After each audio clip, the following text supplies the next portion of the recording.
Hey everyone, welcome to this tutorial. Today I will show you how to close your Neteller account quickly and easily.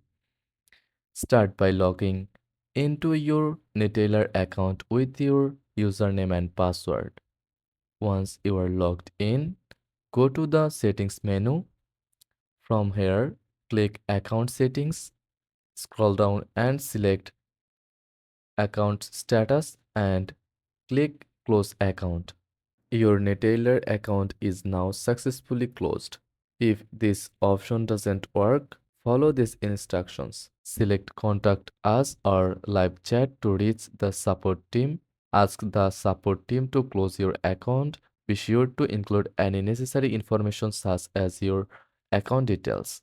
After submitting your request, follow any instructions provided by Neteller support. They will guide you through the final steps and confirm when your account is officially closed. And that's it.